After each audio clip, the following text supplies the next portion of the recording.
Hola, ¿qué tal? Muy buenas noches, sean bienvenidas y bienvenidos a La de 8, programa donde debatimos acerca de los temas importantes de la semana. Y está vía Zoom Eduardo Ruiz Gili, a quien le digo buenas noches. Eduardo, ¿cómo estás? Muy buenas noches. Horacio, buenas noches. Ya sabes, con las lluvias de repente el tráfico se ha complicado mucho, sobre ¿Y la lluvia? todo en estas obras magnas, en donde se les olvidó poner buenos drenajes, que son las vías mal llamadas rápidas de la Ciudad de México. Pero Disculpa y a todo el público por estar por Zoom. no importa, lo importante es que estás, fíjate nada más. A ver, Eduardo, ¿cuál es tu titular con el cual vamos a debatir esta noche? Habemos, Habemos, así tal cual, habemos, así de escueto, habemos. vemos. Ok, la mía es cuidado con la nueva variante de la viruela del mono. Cuidado con la nueva variante de la viruela del mono. ¿Qué? Tú siempre muy sensacionalista, nomás nos quieres meter miedo. El otro día que ya se va a acabar la humanidad porque los jóvenes no tienen relaciones sexuales. Digo, Ajá. estás muy catastrofista últimamente, Horacio. No, bueno, pero es que esto está fuerte, está rete fuerte, Eduardo, porque es una variante aún más letal que la viruela del mono y ya está cobrando víctimas y eventualmente puede llegar a México.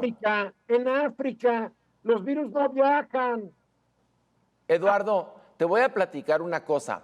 En el Congo ya ha habido varias muertes, pero ya hay casos en Suecia y en Pakistán. Además de que tenemos varios casos en México, no de esta variante Mpox, sino tenemos ya varios casos de la viruela del mono y no hay vacunas. Entonces, la cosa está muy seria y bueno, ya obviamente ya lanzó una alerta la Organización Mundial de la Salud para que los países hagan algo, porque existe vacuna. Sí a existe ver, una yo no quiero, vacuna. no quiero minimizar tu nota. A ver, A existe una ver, vacuna, pero no hay en México, como tampoco hay vacunas contra el COVID, y las que había se echaron a perder porque las tenían uno en bodega y se les olvidó que ahí estaban. Pero mira, exactamente. es el COVID, es el Mpox, y si no es esto, es el dengue, si no es esto, en muchos países la malaria. Digo, yo hoy vengo optimista, mi querido Horacio, de algo nos tenemos que morir. A ver, sí, pero también se pueden evitar muertes, Eduardo. Además, la muerte de Mpox es espantosa. O sea, tienes unos síntomas terribles, te llenas de granos y a final de cuentas pierdes la vida. Y se puede evitar, fíjate de qué manera tan sencilla se puede evitar. Lavarse las manos en forma frecuente con agua y jabón. Cubrir la nariz y boca con la parte interna del codo al estornudar o toser. Evitar compartir alimentos, bebidas, cubiertos y platos. Usar mascarilla médica. Lavar ropa, toallas, utensilios para comer y sábanas que hayan estado en contacto con una persona enferma utilizando agua tibia y detergente. Limpiar y desinfectar espacios en los que se haya encontrado una persona enferma. Evitar contacto con las lesiones que tiene alguna persona.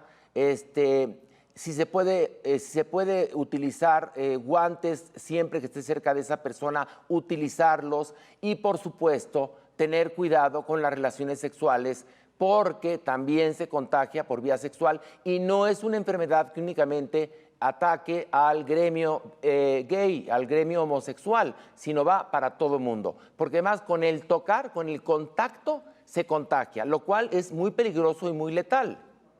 Bueno, en México se registran hasta el momento 49 casos en 11 estados de la República. A Sí. ver, no son muchos, Horacio, no son muchos, pero Pero así, esperemos a que no. ver, ¿cómo empezó el COVID? ¿Cómo empezó el COVID? En China, ¿no? Y no pensábamos que fuera a llegar. ¿Y qué pasó?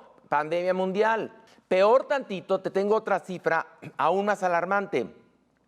En México, en este momento, se encuentran 17,000 casos de VIH justamente en nuestro país.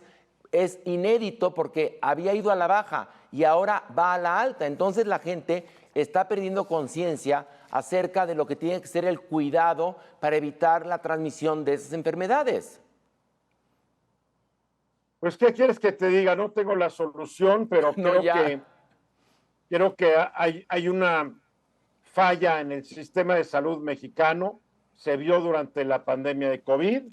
y se está viendo en los datos que están saliendo del INEGI y de otros organismos que miden cómo va el sector salud en México. Y además, sobre todo, campañas de prevención, porque yo lo que escucho en la radio o veo en la televisión son campañas de prevención para las drogas, lo cual me parece maravilloso, pero no hay campañas de prevención para evitar el contagio de estas enfermedades, que con una buena campaña de prevención se podría evitar tanto contagio y tanta muerte. Pero no hay campañas de prevención, parecería que el VIH no existe, que el Mpox no va a llegar, que la viruela del mono nunca pasó, cuando sí pasó y existen casos ya en nuestro país y ha habido muertes en el mundo a causa de esto y son muertes terribles. Entonces, ojalá el gobierno tome conciencia en verdad y se pongan las pilas porque lo necesitamos y como bien lo dices tú, es parte de lo que tendría que hacer la agenda de nuestra nueva presidenta, ¿no? ¿Cómo titulaste tu nota, Eduardo, muy escuetamente? Habemos. ¿Habemos qué? Quiere decir, habemos. Habemos presidenta Habemos. electa.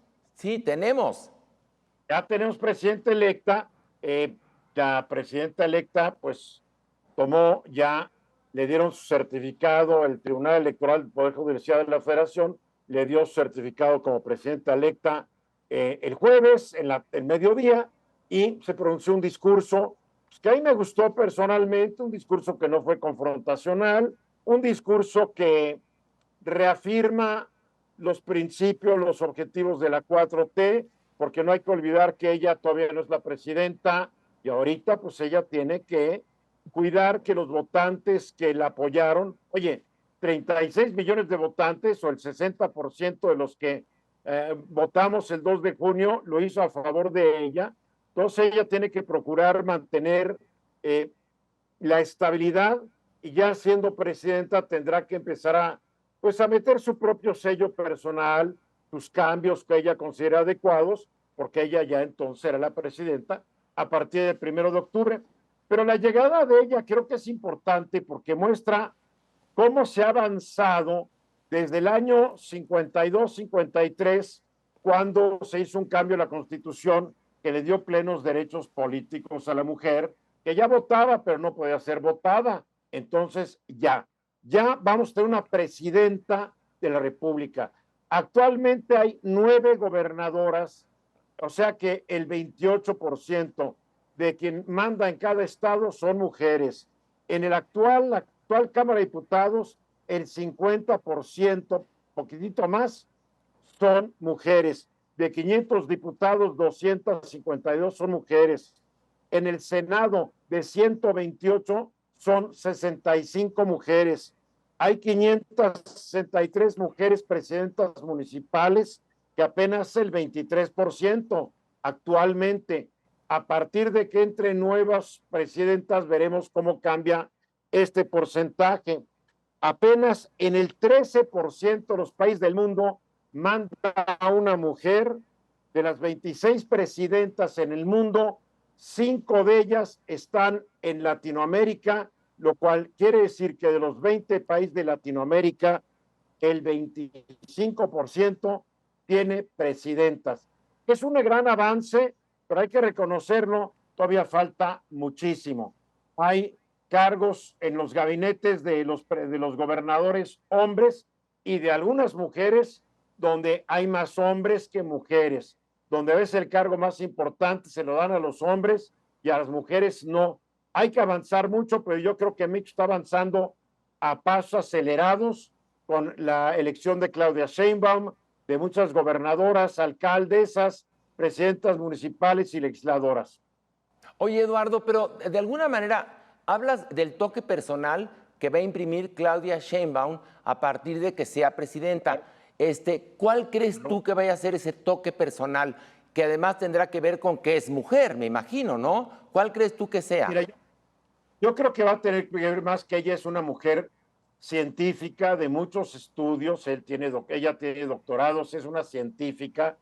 Ella va a ser la presidenta número 66 de este país desde 1824, cuando Guadalupe Victoria se convirtió en el primer presidente. De estos 66, ella incluido, la mayoría han sido militares y abogados. Sí, Creo que ha habido totalmente. un par de médicos, va a ser la primera científica que llega. Ha habido economistas y así nos fue con estos. Entonces sí va a haber un cambio de estilo. No que sea mujer, porque yo creo que una mujer y un hombre, cuando ejercen el poder, pues ejercen el poder. Pero creo que Claudia ahora va a tener que hacer cierta labor de unificarnos a los mexicanos. No lo vas a poder hacer completamente porque cuando hay dos seres humanos en un mismo lugar va a haber diferencias. Pero creo que ella puede apelar un estilo más suave porque no le conviene que el país que va a enfrentar muy fuertes problemas, una economía que no va a crecer este año como se pronosticaba y que el año que entra va a crecer aún menos que este, entonces no va a haber los recursos necesarios para que todo el mundo esté contento, va a tener que ser una labor pues más amable. Vamos a ver, yo siempre he dicho, tú nunca conoces cómo va a ser un gobernante hasta que asume el poder.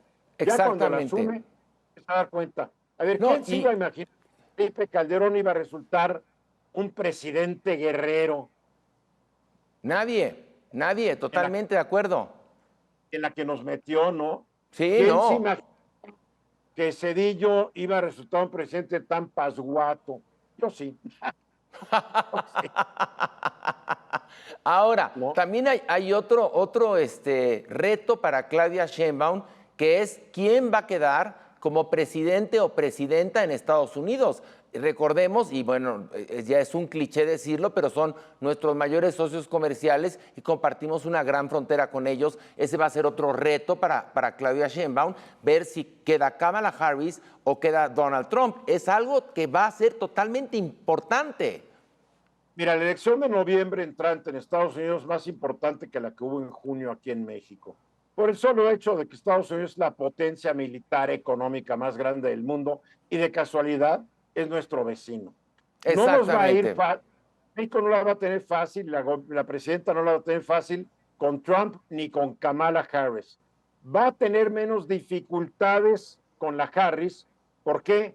Porque ella es menos confrontacional. Trump es un chiflado que le gusta bronca. Él cree que buscando bronca ejerce el poder. Por ya supuesto. Vimos que no, y Kamala es un mentiroso Harris, compulsivo, además. No es patológico, ya es patológico. Totalmente.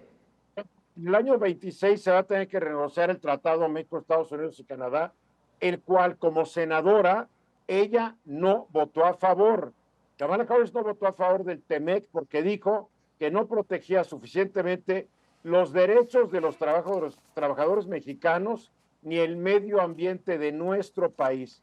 Entonces, bueno, pues imagínate. Ay, Eduardo, bueno, pues así, desafortunadamente, ya sabes que el tiempo es nuestro principal enemigo. Este programa se acabó. ¿Quién ganó?